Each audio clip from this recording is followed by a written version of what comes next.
Good morning, everybody. It's Philippa Haynes here.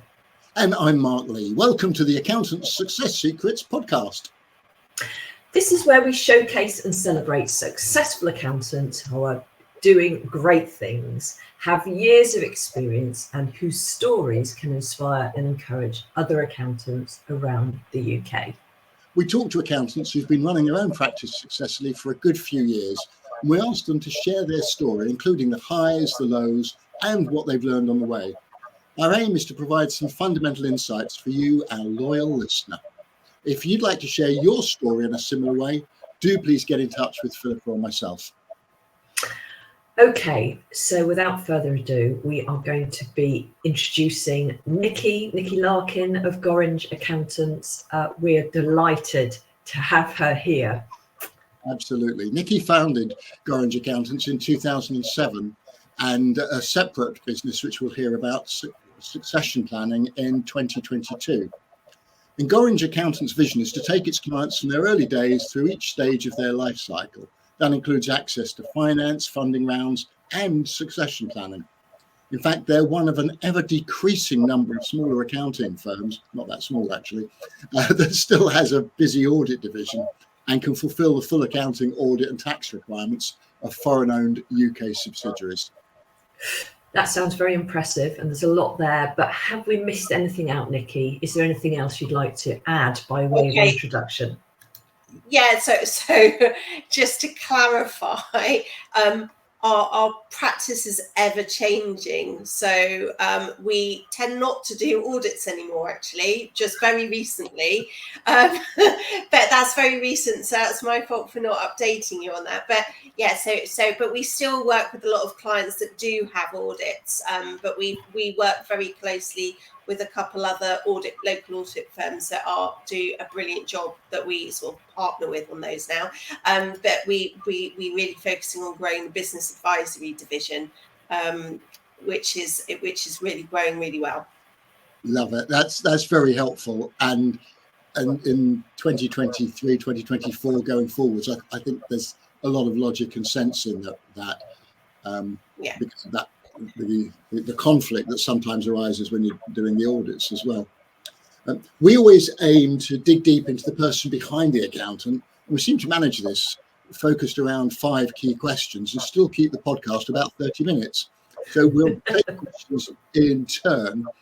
So why did you go into accounting, Nicky, and why did you start your own practice? And how did you start your first practice? Gosh, 3 questions in one. Sure, 3 questions in one. Okay, so and there are different answers to them. So I very early knew that suspected that I wanted to be an accountant. My favourite subjects at school were English and maths, and so I saw that working in finance was a good combination of 2, being able to use numerical skills, but also being able to use my communication skills through English to work well. And I thought that combines really well, because you do get a lot of people that are very good at maths, but I'm not necessarily so good at the communication part. So I knew very early on that I went and did my work experience in my 4th year, what was called 4th year, now year 10, at Wincanton, what was called Wincanton Transport at the time, which is now just called Wincanton, which was the local big firm in Wincanton. And I worked in their finance department, in doing sort of some basic journals and posting some entries and things, and I liked it so much and got on so well that I then carried on working there every holiday. So I knew very early on that I wanted to do that. I went into industry though, because I didn't want to be an auditor. I just saw auditors as ticking boxes, which all my auditor friends will be upset about me saying, but that's how I perceived it at the time.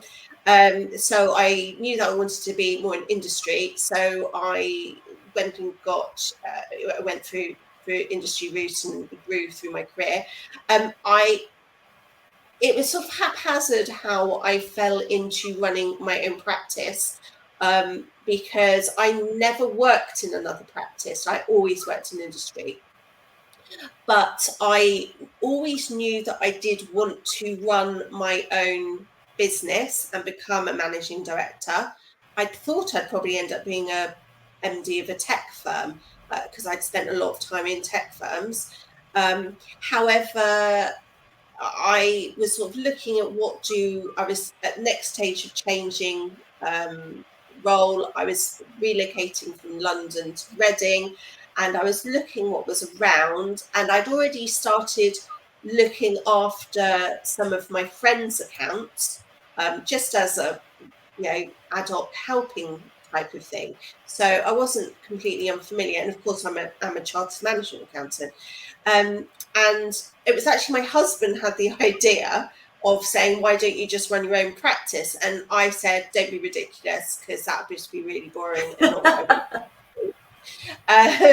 but he does have good ideas sometimes. No, he has lots of good ideas. He's very clever. But so what I did is I took a week off work, went to every networking group I could find in Reading, and I was actually, because I thought, why on earth would you want to set up a practice when there's already hundreds of other practices? So it was a real eye-opener to hear from lots of other SME owners of why actually they'd love to have a different accountant, and they just weren't fitting their requirements. So I saw that there was a market opportunity. So I had a lovely boss at the time, which let me gradually phase out, still being paid full time, but gradually phase out to 4 3-2 days over a few months, and get a few clients first before I actually completely went 100% full time into it. And then I grew from there. And you had a third question. Was it how to grow the practice? I think that was it. It was why did you start? Accounting, why opening a practice? And then how did you do it? And you've answered all three. How did I do it? Yeah, I've answered all three. Excellent. That's really brilliant. I mean, there are a couple of things that stand out to me. A is that how different to do English and maths. I don't think I've ever heard of that combination before, just because, I mean, obviously it's pretty unusual, I would have said. But as you said, it's so important to have that communication as well. And it sort of proves that you were thinking about a business generally rather than going into practice. It just so happened that you did, and kind of the rest is history, I suppose. That's kind of really, really interesting, I think. And just before we move on, what was the nugget that you got from the networking that people seem to think that they were missing out from their accountant? I think the top thing that I heard was either that their accountant just didn't explain things to them in a language that they could understand. That was probably the top thing. And then also that a lot of them were quite patronizing to their clients, which I just didn't understand, as they are their clients, so they should, they don't have a business without their clients. So I thought that was ridiculous.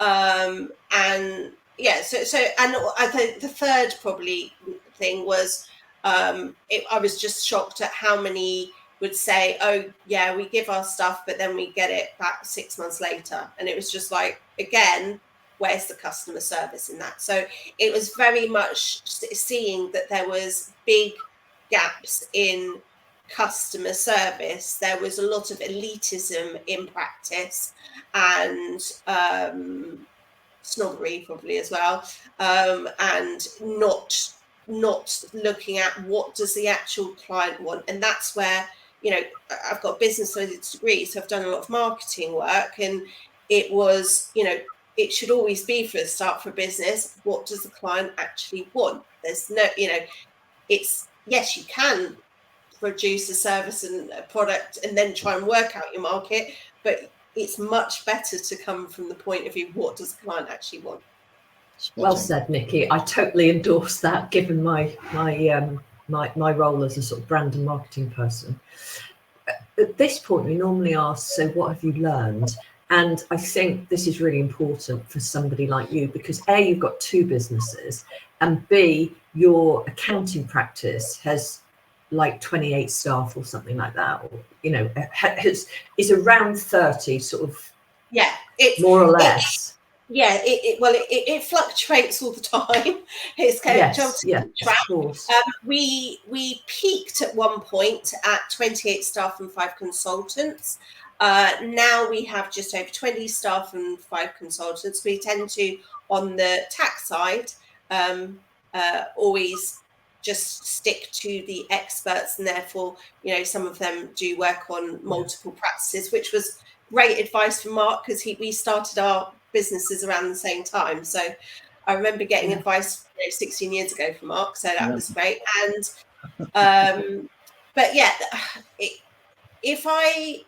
there's so many different things that I could advise on reflections on the practice and how I could have done things better in lots of ways. Because yes, my business has grown, but there's other people that have managed to grow their business much faster and much more profitably than mine. So there's definitely been a lot of mistakes along the way. But I do think it's important, as long as you recognize those mistakes and try to learn from them. I'd probably say, if I just chose sort of perhaps the top 3 things that I wish I'd known more, or actioned earlier, is you don't have to say yes to every client. Yeah, that's definitely one. And it took me a long time to start actually either disengaging clients or just filtering out at lead stage. Look, that's not the ideal client for us. So because at the beginning, you're just so desperate for a client to think, oh yes, I have done the right decisions at my practice. You seem to, you accept anybody and you're just so grateful. But not everyone's right for you. Every practice has different specialisms, so it'd be different sectors. So there's some sectors that we just don't look after, whereas other ones we do lots of. And the size of the client, and also I think size of the client is important for us in some ways, but it's also the type of client, as in, if a client is rude to staff, I either make sure that's corrected, or I have actually disengaged from them, because I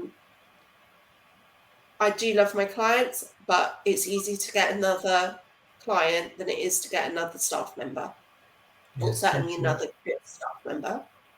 So I would say be very careful about what clients you want. Make sure that they, secondly, all of these are equal importance, by the way.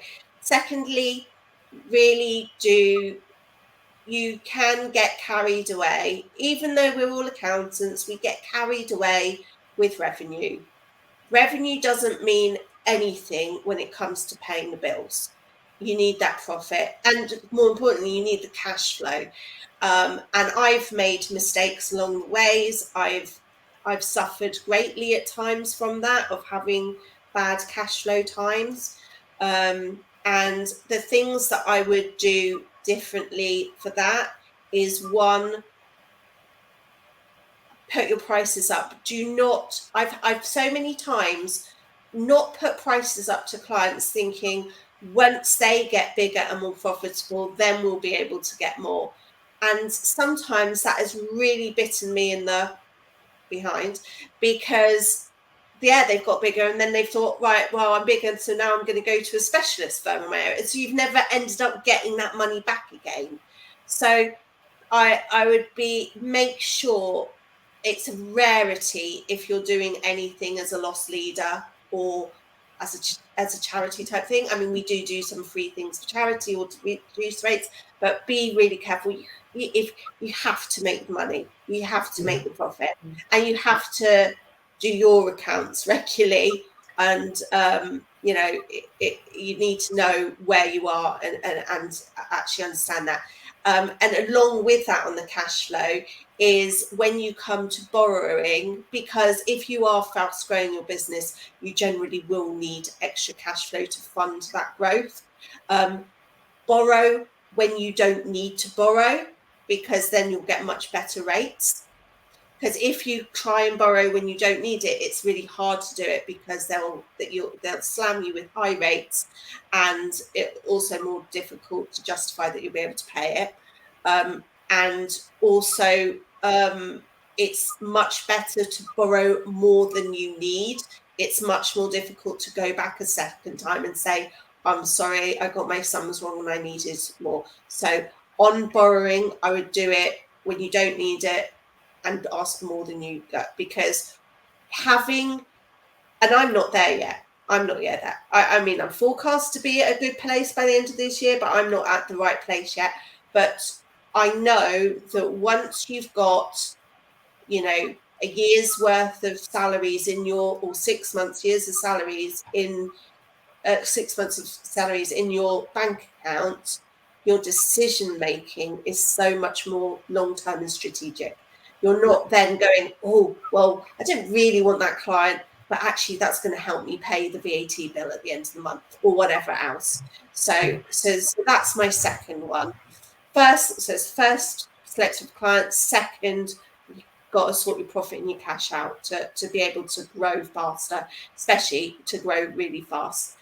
And that's why so many people take private equity to grow really fast. I haven't gone down that route yet, but if I do decide an acceleration, I might have to go that route, because, you know, you need the cash to be able to do it.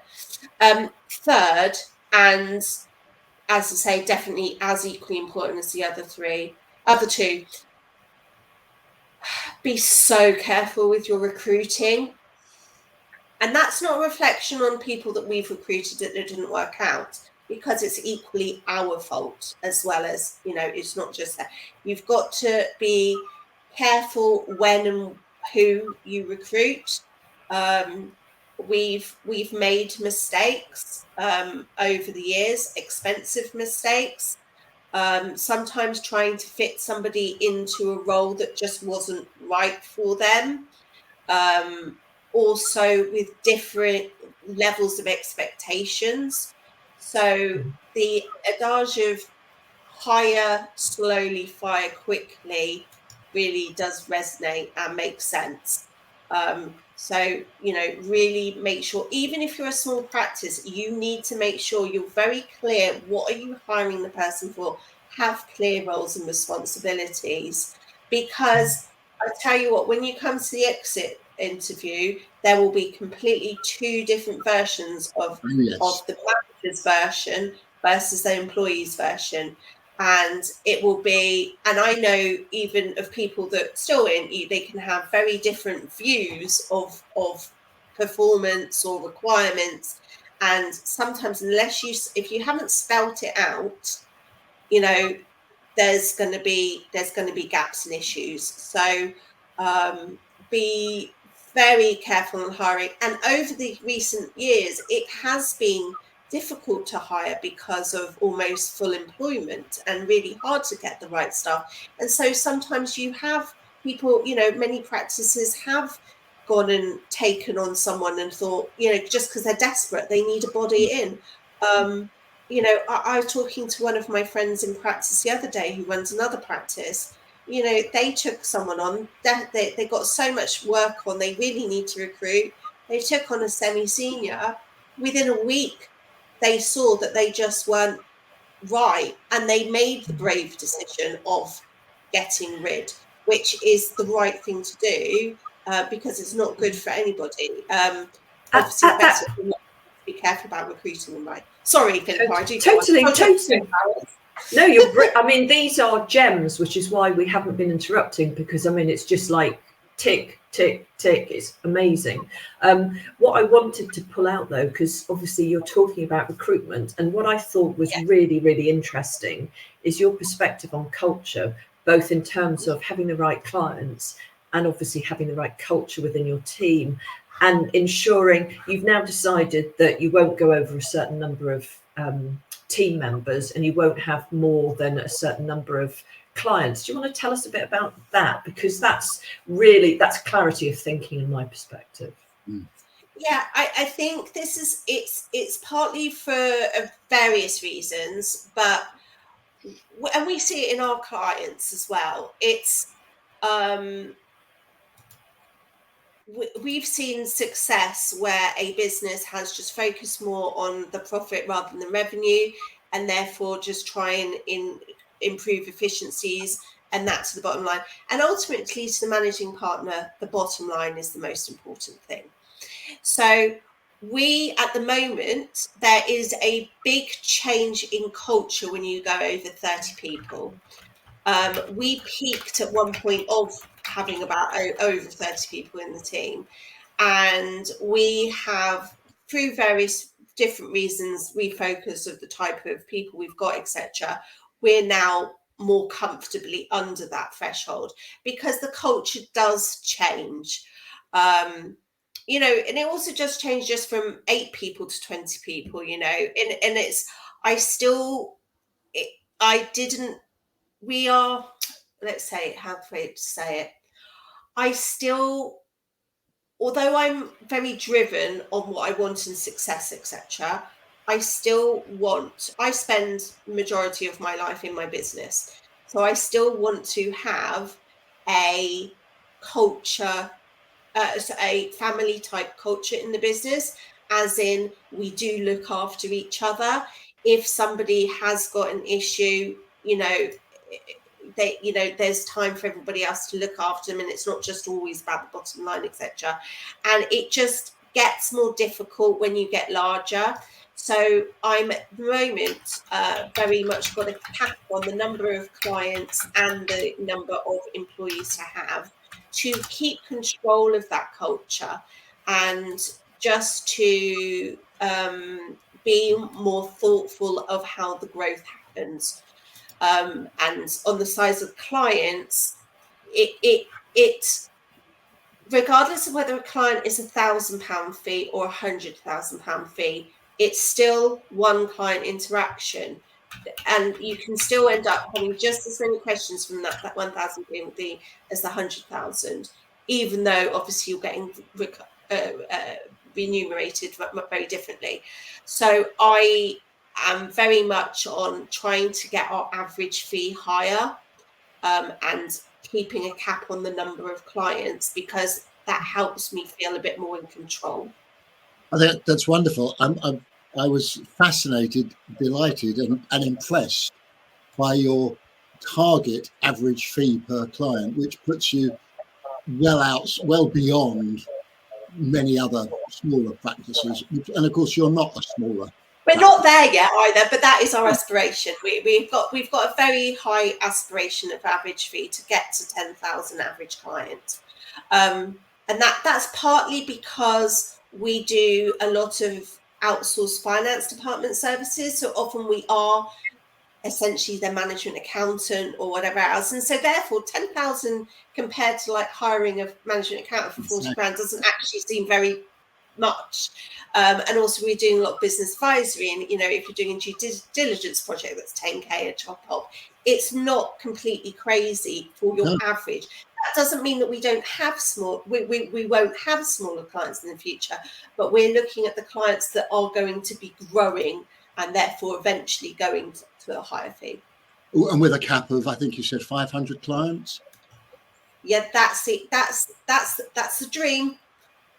Yeah, and also the dream, we're talking sort of, did you say top 100 firms or something like that? Yeah, I check. It depends on the day of the week whether I've still got the motivation and aspiration to be in the top 100 firms. From a personal aspiration, I feel like I should be able to get our firm there one day.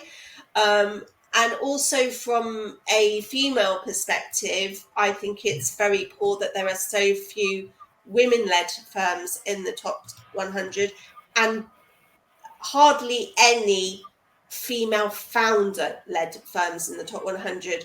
And so from a with a female baton hat on or whatever, I feel like I should try to get there. But of course, with all the consolidations of firms, that threshold to get into the top 100 is getting harder and harder. And I'm doing it from a organic growth perspective, not just from buying a load of practices and bolting them on. Which I think all of that makes a lot of sense, and I understand that thinking completely. I was curious about something you said earlier about private equity Yeah. and needing the finance, because that private equity would presumably either be to acquire premises to take on staff ahead of time for marketing, or for buying a block of fees, which is probably the easiest way to justify taking in private equity. Did you have some other reason for it? Yeah, so that's generally what you've said. With my other hat on, with my succession planning hat on, I'm helping SMEs sell their businesses. So I talk to a lot of buyers regularly who are hopefully going to be buying our businesses that we're marketing, and and we do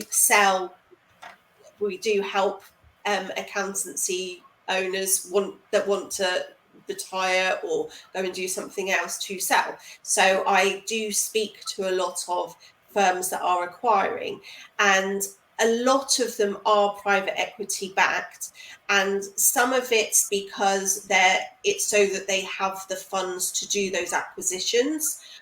Some of it's for the funds for doing big marketing campaigns, for doing lots of recruitment, so to help with the organic growth too.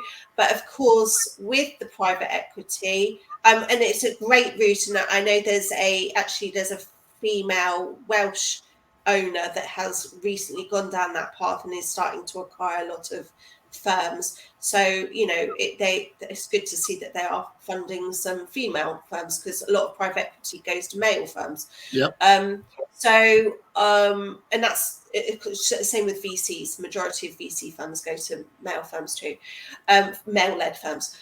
So I think at the moment the thing for me is one, having to relinquish a significant percentage of a firm, and also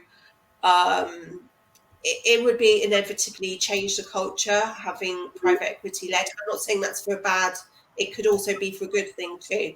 Just I'm not at the right stage to do that, even though I've been approached numerous times. I'm unsurprised that you've been approached numerous times, because what you've achieved with Goringe Accountants over the years is spectacular and really marks you out in many ways. And our final question is about the secrets to your success. I think you've probably already shared many of them. Is there anything else that you would add that you haven't previously mentioned? Yeah, well, I've mentioned all the practical things.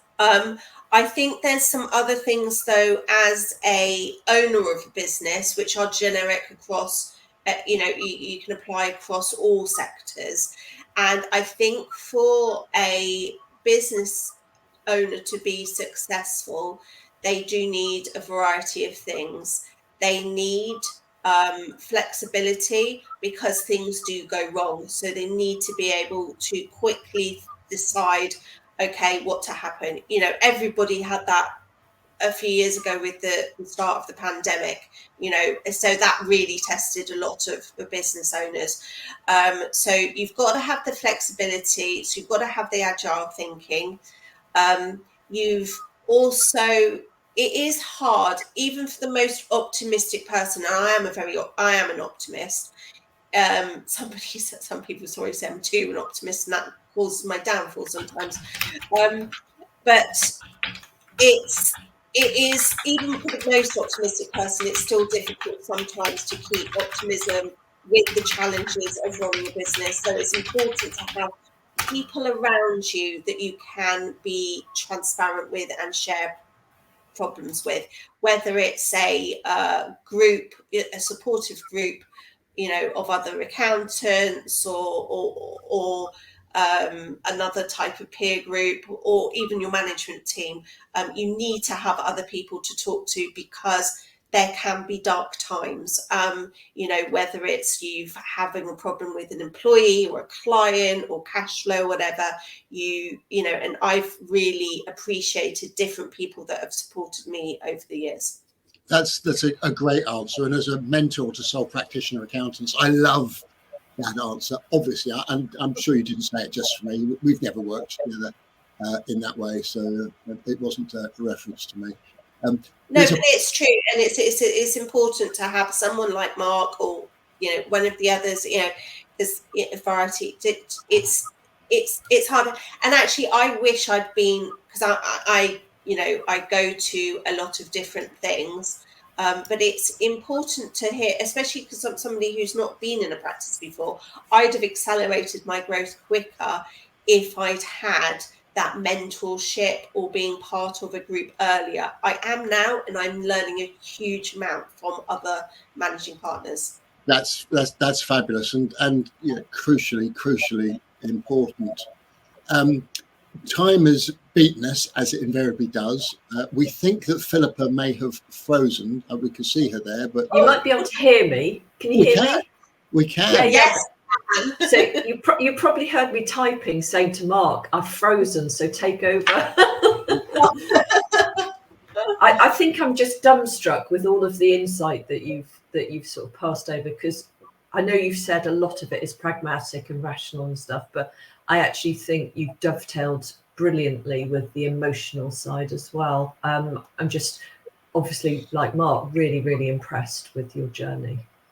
I think there's one other secret to your success, which I'm almost embarrassed to admit, because a lot of accountants who've achieved something comparable to what you've achieved do tend to be CIMA qualified, and are running their practice as a business, rather than those who've come up through the practice route and are trying to replicate what they saw years ago in practice.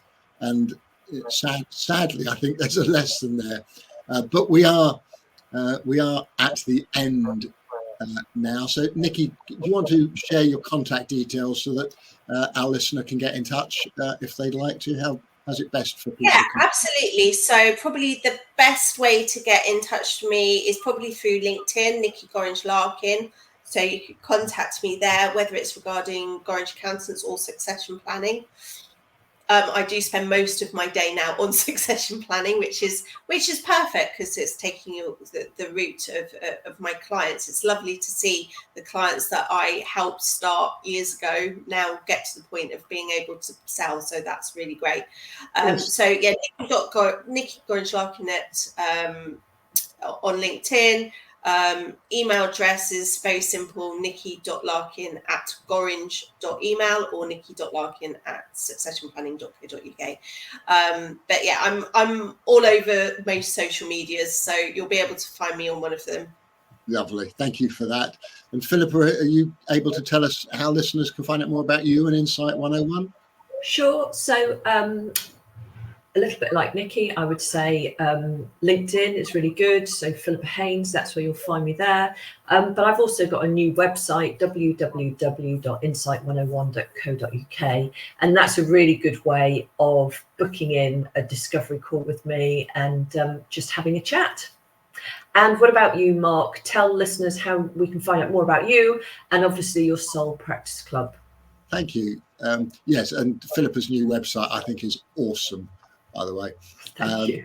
Online everywhere, because my name, Mark Lee, is so common. Online everywhere, I'm Bookmark Lee. Even my business card is a bookmark. So you'll find me on LinkedIn and my website as well. New website coming soon, definitely in February, because it didn't happen in January. And I'm less active on other platforms these days because it's easier to reach people and for people to reach me through LinkedIn, but also I'm in some Facebook groups for accountants as well, if you find me there. And I'm always happy to have a conversation if there's a way in which I can help. Great. Well, that's it. And I'm still talking despite having frozen. So if you've enjoyed the Accountant Success Secrets podcast today, please share the love online and leave a review on Apple Podcasts or Spotify. Let us have your feedback too. Absolutely. And do reach out either to Philippa or myself if you'd like to be interviewed on a future podcast. Thanks so much again, Nicky, for your openness, clarity, and wonderful stories and examples. And thank you, Philippa, for making this all work and for your support and encouragement. But until the next time on the Accountant Success Secrets podcast, goodbye. Bye for now.